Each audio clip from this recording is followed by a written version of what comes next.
It's very difficult because ഏറ്റവും കൂടുതൽ reformation ആവശ്യമുള്ള ഒരു സ്ഥാപനമാണ് നമ്മുടെ ജുഡീഷ്യറി.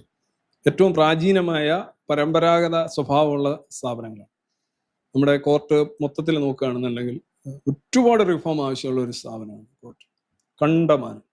നമ്മുടെ ഈ ആധുനിക സമൂഹത്തിന് ചേർന്ന ഒരു കോർട്ടേ അല്ല നമുക്ക് മൊത്തത്തിൽ ഇന്ത്യയിൽ ഉള്ളത് എന്നാണ് എൻ്റെ വിനീതമായ അഭിപ്രായം.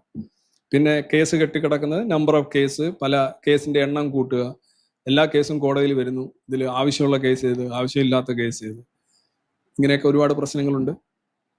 പിന്നെ ജുഡീഷ്യറി അവരുടെ സ്വയംഭരണാവകാശം അത് പലപ്പോഴും അവരത് ദുരുപയോഗം ചെയ്യും. ഇന്ന് തന്നെ ഞാനൊരു കോർട്ട് സീൻ കണ്ടു.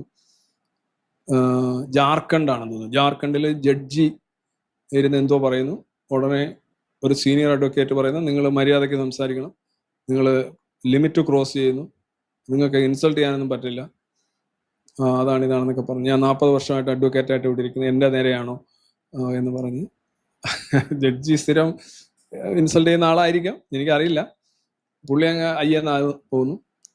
ഇത് തിരിച്ചുള്ള രംഗങ്ങളും കണ്ടിട്ടുണ്ട്. ഈ അഡ്വക്കേറ്റുമാരെ വിളിച്ചിരുത്തി ജഡ്ജി ഈ ഒരു ചക്രവർത്തിയെ പോലെ സംസാരിക്കുന്നു.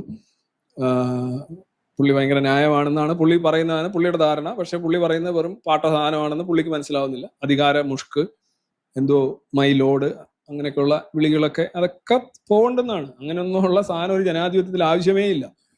നിങ്ങളൊരു കേസ് വിധിക്കാനിരിക്കുന്നു എന്നല്ലാതെ നിങ്ങൾക്ക് പ്രത്യേകിച്ച് വലിയ ഇതൊന്നുമില്ല. നിങ്ങൾക്ക് പ്രത്യേകിച്ച് യാതൊരുവിധ സവിശേഷതയോ പ്രിവിലേജോ ഇല്ല. നിങ്ങൾ ഒരു വിഷയത്തിന്റെ മെറിറ്റ് നോക്കി അത് നീതിന്യായ ഭരണഘടന അനുസരിച്ച്, നീതിന്യായ വ്യവസ്ഥ അനുസരിച്ച്, പ്രൊസീജിയർ അനുസരിച്ച് അത് പഠിച്ച് അതിലെ വിധി പറയാൻ, അത് നിങ്ങൾക്ക് തോന്നണോ പറയാനല്ല അവിടെ ഇരിക്കുന്നത്. അതിന് നിങ്ങൾക്ക് മറ്റുള്ളവരെ ആക്ഷേപിക്കാനോ അങ്ങനെ ഒരു അധികാരമോ അങ്ങനെ ഒരു ജനാധിപത്യത്തിലൊന്നും പാടില്ല.